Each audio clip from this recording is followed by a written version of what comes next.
Stephen Canals, the co-creator of FX's award-winning drama Pose, has already changed lives. The groundbreaking series on New York City's ballroom scene in the 1980s and 90s has the largest LGBTQ cast in television history, earned Billy Porter an Emmy for Best Actor in a Drama, and has trans and people of color as writers and producers. More than a TV show, however, it's also a form of advocacy for trans, queer, Latinx, Black, and marginalized people. I'm Rolling Stone digital editorial director Jerry Portwood. For the Rolling Stone interview, I spoke with Stephen Canals about the third and final season of Pose, queer representation in Hollywood, and why creating community of pride still matters. I wanted to start off by just saying congratulations on an amazing final season and three amazing seasons of Pose. Thank you. I appreciate that. I know that it was a little bit of a hiccup because you guys started working on this season pre-pandemic and then had to finish it while people were in different situations. Can you explain a little bit about how you guys managed to make it all come together and look so perfect and seamless? Sure. I mean, it was a lot of work. We wrote the first 4 episodes of the season when we went into production March of 2020. Janet Mock was directing our season premiere, and then we were shut down 5 days in. And so we were all in lockdown. We were quarantined for 6 months, and then we went back in September of 2020. And then we shot the remainder of the season over 6 months. So it was a year total between being shut down and then going back up. And it was challenging. You know, we had to wear all this protective gear. So directing in the midst of wearing a mask and a face shield is, it's difficult. You know, I'll say, specifically speaking as someone who directed 3 of our final 7 episodes, it's tough to have that connection with your actors, to create that intimacy, to talk to them and give them notes, because you're really conscious of like how close you are to one another, because, you know, we had health and safety folks on set to ensure that we were, you know, socially distancing, which can be challenging when you're on a set with, you know, over 150 people. And in addition to that, it's hard to hear because, you know, to talk in the midst of wearing a mask and a face shield, and, you know, there was a lot of the actors going like, what did you say? Like, I can't hear you. So that was really difficult. And then, you know, we have standing sets. So our ballroom, the House of Evangelista, Pray Tell's apartment, like those are standing sets that we've built at our stages in the Bronx. But then there were a lot of locations where we have to go out, and it was really tough because New York was obviously ground zero for this global pandemic, and they were still just sort of emerging from it all. We didn't have the vaccine yet. And so there was a lot of fear around allowing us as a production to come in and utilize a space. And it is one of the pleasures of watching the show, especially for me. I live in West Harlem. So the exterior of Pray Tell's apartment is on Common Avenue, which is like 2 blocks away from where I live. I remember during season 1, how everything was actually shot on location. And we were excited to see that this show about, you know, Upper Manhattan and Harlem was being shot in Manhattan. And obviously we have sets and things now. But and one of the things that I think I saw you tweeted the other day was how excited you were to show a scene in a bodega. That's such a New York moment. And I had just seen In the Heights, which, you know, is going to open and it's all set in the bodega. Much of it is. Tell me a little bit about that. Like, why this show? I mean, obviously you were raised in the Bronx and your family's from Harlem, but you live in LA now. So what does it mean for you to be able to represent just the lives that are lived in this part of New York? We were the unseen, the unheard, the overlooked. You know, the first place that I go to when I think about my community, my people, and more specifically being a product of the Bronx in the 1980s, I think about Ronald Reagan, who, when he was running for president, his one and only time in his 8 years as our president that he ever visited the Bronx was right when he was first running. He's talking to a Black woman in the midst of all of this decay and rubble. And, you know, she's asking him, pleading really with him to help and saying, like, what interventions are you going to create? You know, how are you going to help us in this community? And he says, the only way that I can help is if you vote for me. And then he was voted in to the White House, and he did absolutely nothing Right. for us. You know, so I'm a product of that environment. You know, I grew up poor in housing projects. I remember walking through, you know, the Bronx of the 80s, which was being eviscerated by the crack epidemic, where, you know, we were still dealing with all of the burnt out buildings, you know, as a result of fraudulent fires that took place in the 1970s in New York. And so um, it was really critically important to me through Pose to shine a light on the community that was left behind, all the people who managed to forge a way out of no way, you know, the people who are still there, who are still trying to find a way, you know, who are still solely surviving, you know. And as someone who made it out of that environment and am now thriving, it just feels really critically important to me to shine a light on the community, to say, this is what you did to us then. And there are still folks who are living in that environment now, and they still need support and they still need to be seen. You've told the story about how hard it was to get this show made, and for years you were told it was too black or too queer or too something that was always not, you know, going to be made. And then you Hmm. met the right people, and you've now worked with your co-creators Ryan Murphy and Brad Falchuk, and now people might look back and be like, well, of course this show needed to be made, of course it was gonna get made. I mean, is there Hmm. a sort of dissonance for you in that? And like, now we're coming to the end of these amazing seasons, that people act like it was a fait accompli, and you're like, no, it was impossible to get made. Yeah, I mean, the moment for me where I definitely felt like this is interesting, this process of Pose has been fascinating, was right after the show was announced, you know. And I obviously really hit the jackpot in meeting Ryan Murphy through my producer Sherry Marsh, and his, after a 45-minute meeting, decision to say, we're going to work on that together, we're going to get this show made. And all of these people came out of the woodwork to say, I always knew that the show was going to get made, I always knew it would be. And then once the show debuted, I always knew it was going to be a hit, I knew that you were going to, you know, there's always folks sort of reminding you of how great they always thought the show was. But you know, but the truth is that there were 2.5 years between my writing it and then my meeting Ryan Murphy, you know, talking about the show, pitching the show, trying to convince people to invest not just in the world and in the characters, but invest in me as a show creator. Which, it's interesting to be on the other side of it now. You know, I recognize, outside of the industry being risk averse, um, the truth is that, you know, studios and networks, they're investing in you as a creator as much as they're investing in the project. And, you know, it was easier for people to say, sure, let's give you the money to go make this, when you have a Ryan Murphy and a Brad Falchuk who have a proven track record behind you saying there's value in telling this story. And so I always think it's really important to note that, because you know, the truth is that I sold Pose to Ryan Murphy, and I'd only ever been a staff writer. You know, I'd only been staffed on one television show prior to this moment.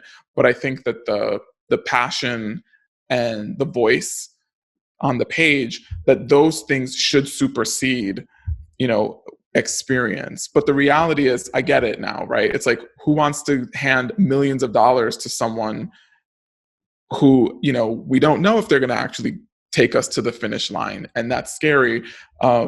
But again, important to note, because I think that our show could be used as a case study for all these other really powerful creators who are in the same position as a Ryan Murphy, to say, it doesn't matter how much experience a person has. If you really believe in the story and you believe in the talent on the page, invest in it. Even Ryan has talked about his sort of progress over the years. I mean, if you remember Nip Tuck, I mean, he had some pretty terrible representations of trans women on that show, and now Mm. we have these amazing representations. There is a sort of success that's happened in that and that way.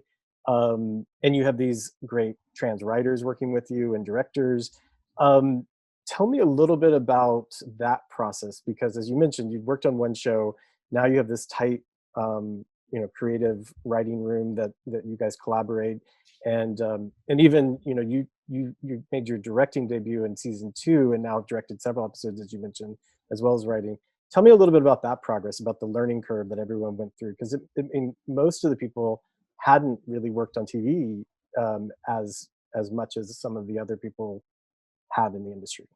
Ryan Murphy very early on decided that Pose would be an opportunity to elevate individuals who often haven't had a seat at the table.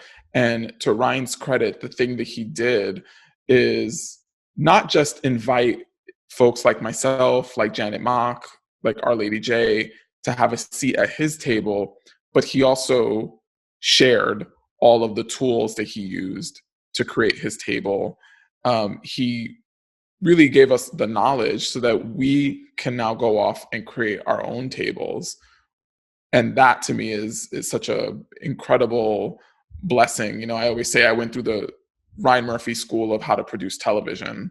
And that happened very quickly. So the pilot, we shot the pilot and the second episode. We block shot them. And this was November and December of 2017. Everything leading up to the process of going into production, Ryan always had me at his, typically I sat to the right of him, occasionally to the left, but he always had a seat right next to him. I would always say, pull up a seat, and then I would just sit next to him, and I was a sponge. I was absorbing all of that information. And it wasn't a conversation that we had. It wasn't like he said, this is what mentoring looks like. It wasn't like he said, I want you to pay attention because ... It really was just pull up a seat next to me. You're the co-creator of the show, so you need to be part of these conversations, part of these really important meetings that we're having in every aspect of the television show, from discussing budget to having conversations with the network about notes to the story, having conversations with the heads of the departments. So I was just present for all of it. And then after we shot the first 2 episodes and FX announced that we were going to be picked up to series, I then was back on a plane to New York City and was producing the remainder of the season, and so it felt like I was a baby bird, and Ryan provided all the food that I need, all the sustenance and the nutrition, and then he just kicked me out of the nest. And then I just had to flap my wings and learn how to fly. And that really was what the remainder of that first season was. But it was such a godsend to have that. And Ryan did something very similar to what my own mother did for me when I was growing up. My mother always said, I'm not going to hold your hand throughout every process, but I'm always going to be standing right there with you. And so if you ever need me, all you have to do is just take the time and the energy to just turn your head and look behind you and say, Mom, I need you. And that's the exact same thing that Ryan did in the beginning of that first season, right? Is that I spent months and months and months with him going through all of the processes.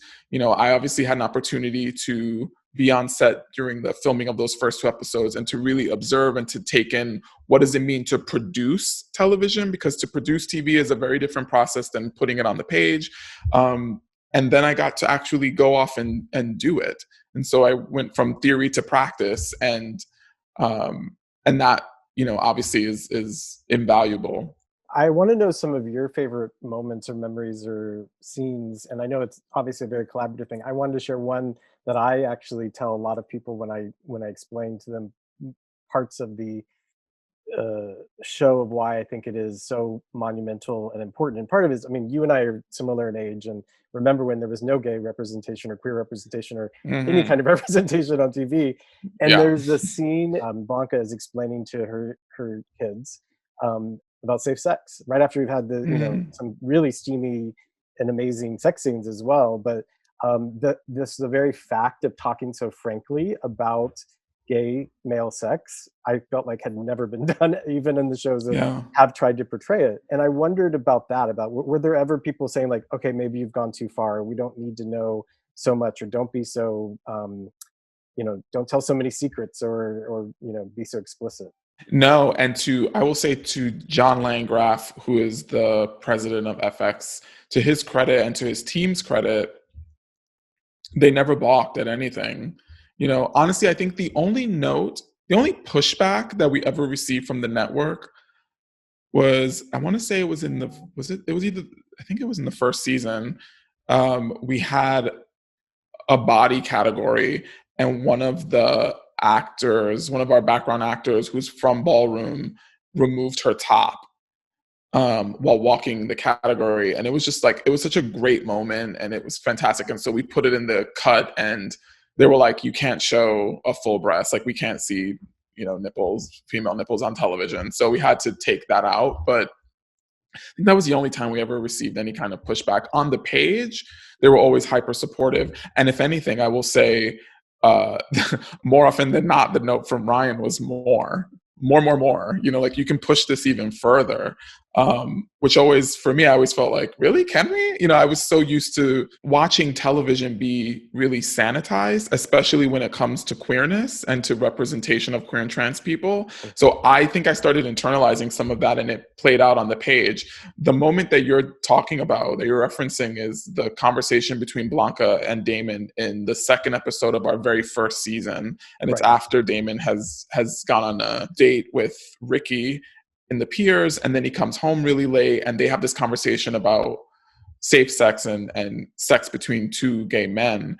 And the very first draft of that conversation was very clinical. Like, it read as if you had picked up a pamphlet, at the clinic at an LGBT center.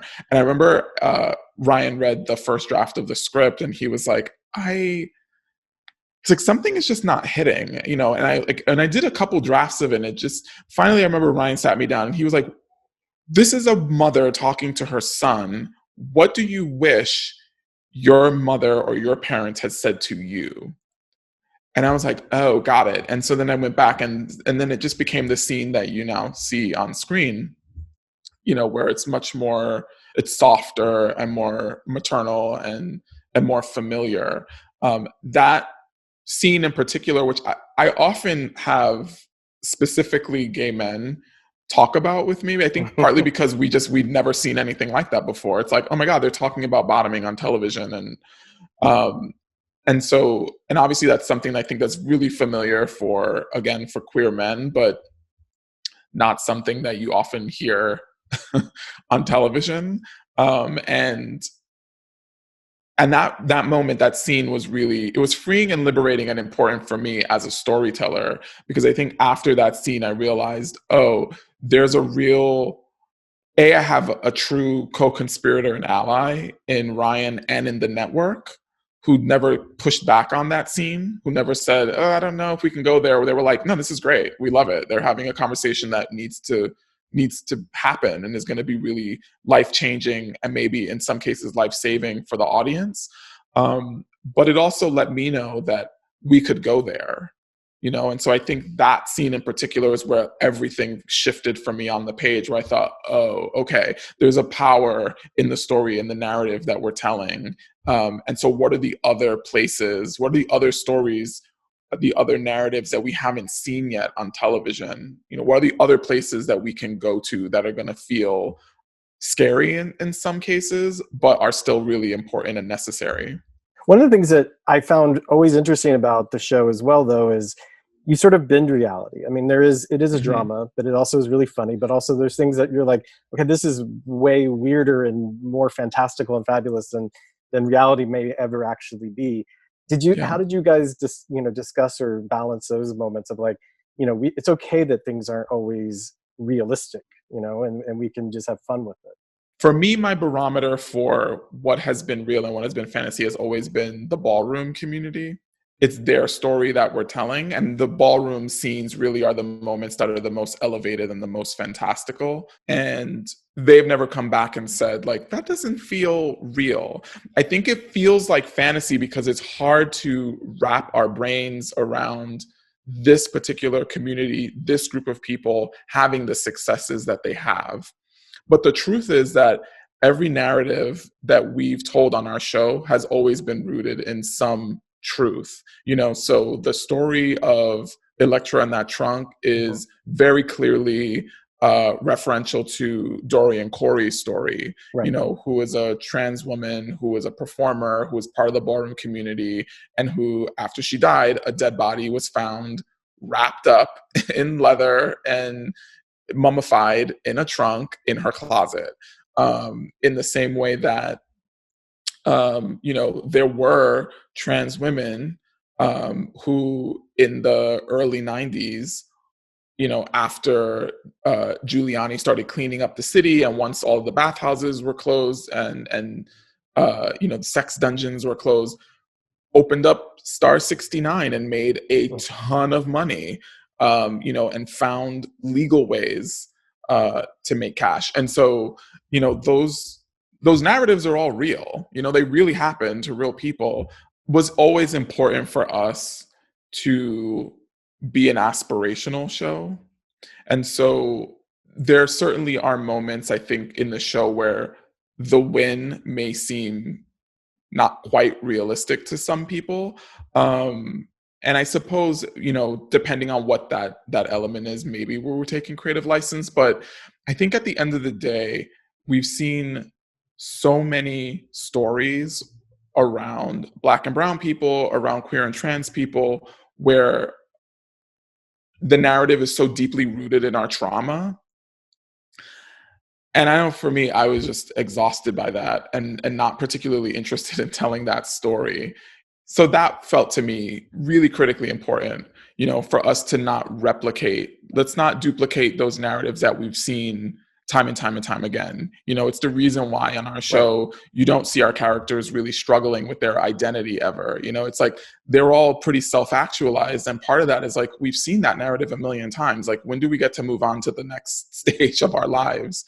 And so similarly, I think there was a comfort for us in the writer's room to sometimes lean into moments that maybe could feel fantastical or could maybe feel like not fully grounded or real, specifically because it's like, well, we deserve to see those stories on television also. Yeah, I think it's more when you have, 100 wedding dresses to give out and have that moment of you get a dress and you get a dress and, and but it's fun. I mean, one of the things I was thinking is, the most radical thing about the show is really that you are presenting these stories where, these trans and queer people and people of color are be able to find love and live long, happy lives. Like that, the fact that that is a radical idea and that's what's aspirational is in a way poignant, right? But also so profound. And I really felt like if there is one thing I hope people take away from season 3 is that idea, right? That you can find love and be happy. Absolutely. And I think that at the end of the day, that was always such an important part of the show for me. Like it's embedded in our thesis, which is that we all are deserving of love. We're all deserving of respect. We deserve to take up space unapologetically and to stand in our truths and to speak that out loud. And I think that historically, queer and trans people, we've just not been given that opportunity. We've not been given that space. I think that we as a community are so used to dimming our light and dimming our shine for other people because we live in a world that tells us that we are less than, that we're at a deficit specifically because of who we choose to love or, how we identify. And, part of what I wanted to accomplish through the show is just to say, particularly to young people, because we know right now that the, rates of like suicidal ideation and, youth homelessness for LGBTQ plus people is really high. It was really critically important for the show to sort of say, no, like, you are worthy, you are beautiful, you know, find your community, find your chosen family, but you absolutely deserve to be here and to take up space. I mean, in that way, the show is surprisingly wholesome. It is a family show in that Hmm. of teaching the children. But I wondered last year with the violence that we saw against Black and Brown people, and then the uprisings and marches. I mean, last year I walked in the Queer Liberation March, whereas the year before I was in World Pride, right? Great. And Yeah. um, and we see these moments of police violence in this season. I mean, throughout, but really in that finale, we see some Hmm. as well. Hmm. um, was it important for you to bring that up? And I guess I wonder what your feelings are about um, some of the decisions people are making around LGBTQ pride this year and police participation, and Right. if any of that affected what you guys were writing or bringing into the show. What's really fascinating is that we'd written the first 4 episodes, or the first like 3.5 episodes, prior to being shut down in March of 2020 because of COVID-19. And the scenes in our season premiere where our characters are talking specifically about OJ and police brutality and the relationship between law enforcement and Right. specifically the Black community, those scenes were actually shot during those 5 days just before we were shut down. So all of that predates the violence, that we saw, the death of George Floyd and Breonna Taylor and Ahmaud Arbery and Tony McDade and so on and so on and so forth. And so it just so happened that we were already, like I said, we already had written those scenes. They had already been shot. They were in fact really the only scenes that we shot before being shut down. So it just so happens that it wound up being really timely.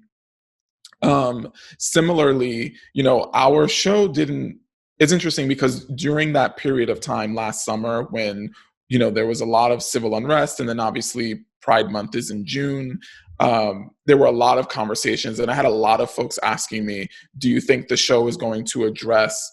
Folks weren't specifically asking if we were going to address police brutality. They were asking if we were going to address COVID-19 on the show, and my feeling was always, I think we've always been addressing it. Like HIV/AIDS is a global Mhm. pandemic. It's this major epidemic that we're still in the midst of because we don't have a cure for it. And, I don't think that our show has ever shied away from talking about the HIV/AIDS epidemic. And so it's fascinating that our third season, our final season, feels so timely, that these moments happen, that we're once again in the midst of a global pandemic, that we, are now having conversations about police brutality and racism, which are conversations that we've always had. It's not like racism just happened yesterday, but we seem to now be a little more engaged in that discourse. Again, it's just by chance, I think, that our show happened to decide to address it in our final season, and that this all now socially is happening once again. It's I'm glad that we, decided to go there narratively. And to be quite frank, I think even if we had made the decision to add that into the narrative after the case, like, I still would have, I would still defend it and say, I think it's really important that we went there as a show, because the reality is that I think Pose has always been a mix of both education and entertainment. And so I think it's great that we get to, or I should say that I get to use my platform as a show creator and as a storyteller to highlight a particular conversation that, hopefully, if the audience isn't already engaged in, that they will be in now because of the show. In terms of pride and these conversations and the pushback around having police there, I think it's great. I think it's really important.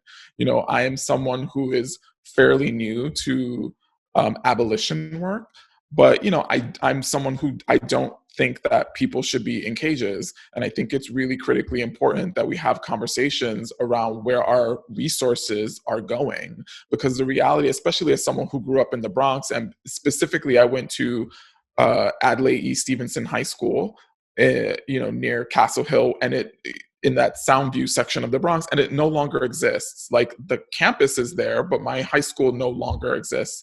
And I know that I was in a school where we had very little resources. And so when you look at, what are the communities, what are the schools that are getting lots of funding versus those that aren't, and then you look at the, graduation rates, and you look at, what are the employment opportunities then to particular communities of people based on, what their education was. I think that those things we need to be having conversations about. We really need to investigate that.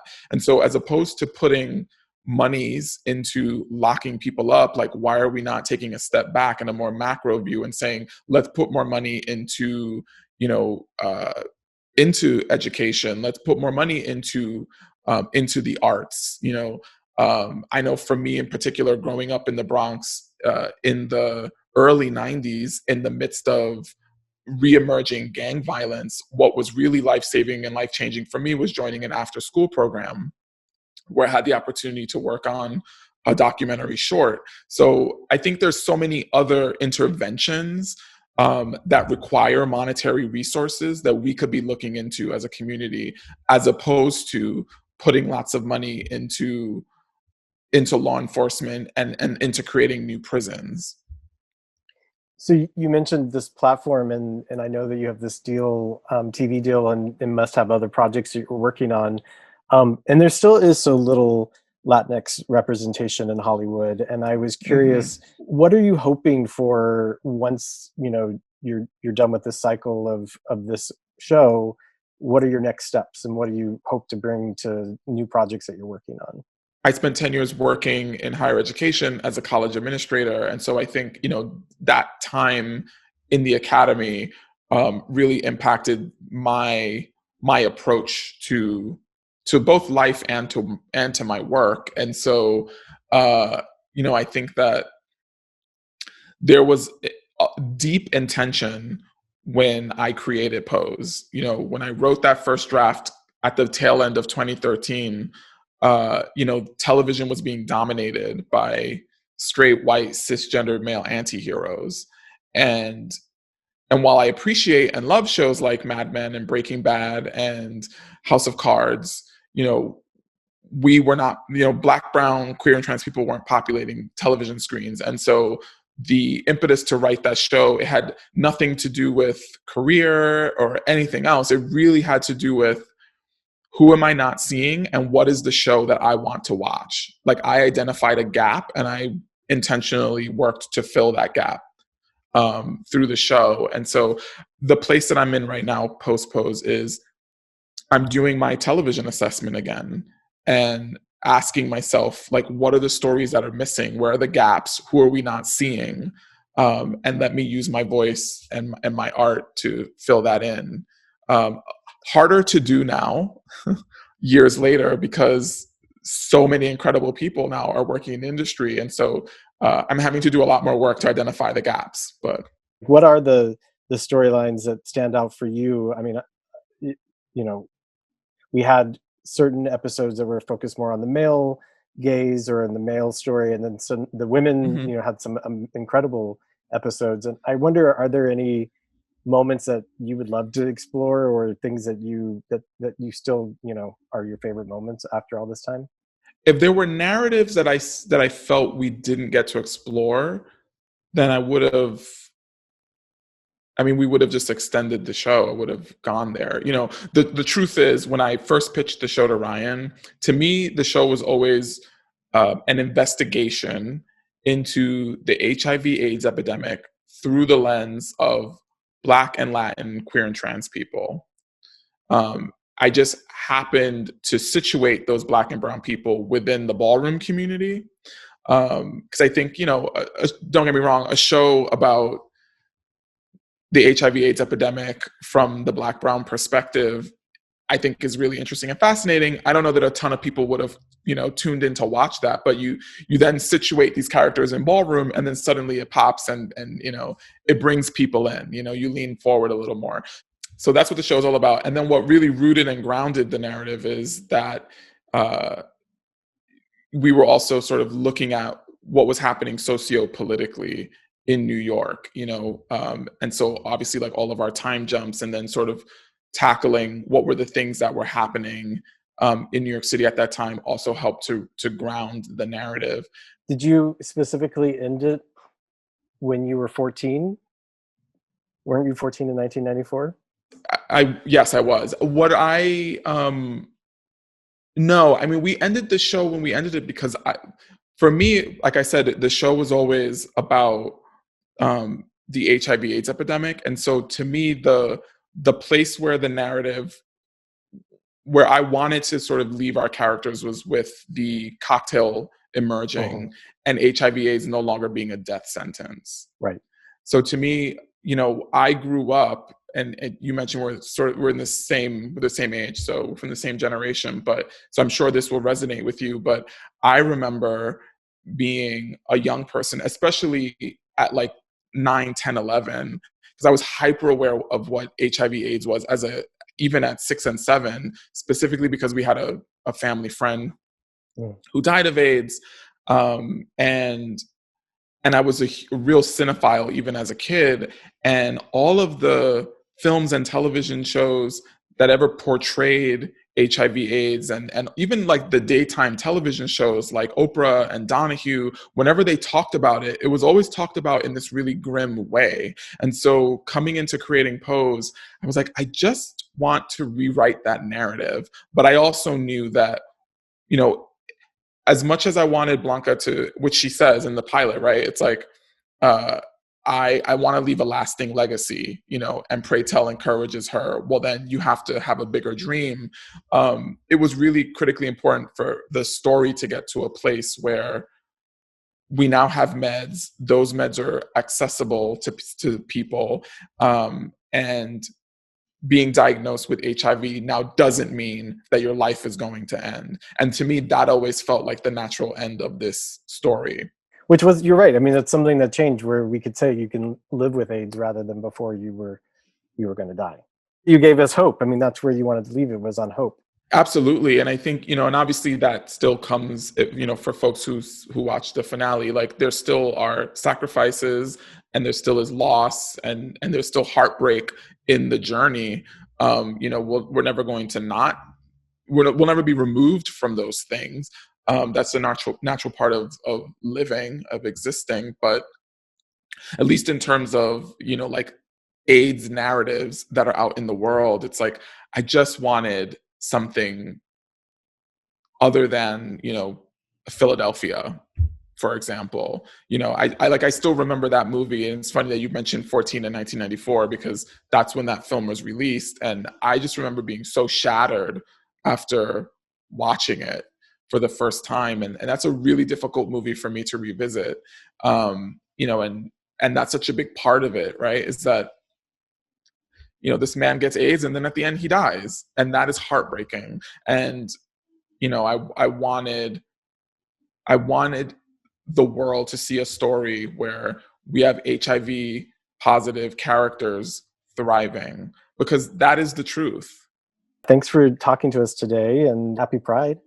Thank you. Happy Pride. Happy Pride. I love that you said you were going to the Queer Liberation March, because my partner and I, we did both actually for the 50th Pride. So we walked the march a bit, then I went over and we did the normal Pride, main Pride. I don't know what to call it. Normal Pride. That's terrible, terrible language. But we did like the sort of standard Pride march with the ladies, because they were India and Dominique and MJ were the grand marshals of that parade that year. So we walked with them, which was fun. And then we went back to the Liberation march, and it was in Central Park, which was exciting. And so we got to see Cecilia Gentili, who plays Miss Orlando. She spoke, and we got to see Larry Kramer, may he rest in peace. We got to see him speak, and there was that was really powerful. Yeah, that was really powerful. But it also shows. In the main Pride, it was also powerful for me, because I was sandwiched between Todrick Hall in front of me and the Word actresses behind me. So getting all Wow. these different fans, like, and just seeing the power of this representation that people are able to get from, streaming and TV and all those other things. So, Yeah. people can say it's corporate, but I also think there's a power to being able to telegraph that, that representation globally. I think that's the thing about Pride is like, I struggle because I get it, right? Like I'm sure you've seen all the memes as well, where it's like, I get it. All the corporations are slapping rainbows on everything, and everything's rooted in capitalism. I get it. The almighty dollar rules, and so. And with that said, I'm not going to knock the importance of how incredible it is to be in community with your people. How incredibly important it is for all of us to be connected in that way. It's like, it's kind of the only time, unless you're frequenting gay bars, which has been really hard in the midst of this global pandemic where we haven't been able to commune with each other. It's like, it's really lovely and beautiful to just be around your people. And also, I think there's something to be said for, and my partner is like, he's always really critical of anything with a rainbow on it, but I'm always like, yeah, I get it. And also, the beauty of, like, I don't know, at least for me, even now at 40, like when I go out in the world, anytime I see rainbow on somebody, I'm always like, it's just, I always sort of like, like just, it reels me in, like a dog seeing a squirrel, because I'm like, oh, queer people out in the world. I just always get that little bit of joy. It's the same way, like, he always has to tell me to stop staring if I see like 2 men or 2 women holding hands walking down the street in LA. But I always have this moment of like, oh my God, because it's like, we don't really ever get to see each other out in the world, Yeah. And at least for me, exactly. I think I still carry the living in the Bronx, where I'm always so hyper aware of my environment. So whenever I see queer people out, I'm always like, oh, queer people, yay. Casual queerness. I know it still comes up and you're like, oh, people can just be casual about it. Well, this has been lovely. Thanks for talking to us. Thank you. So great to meet you and to chat with you.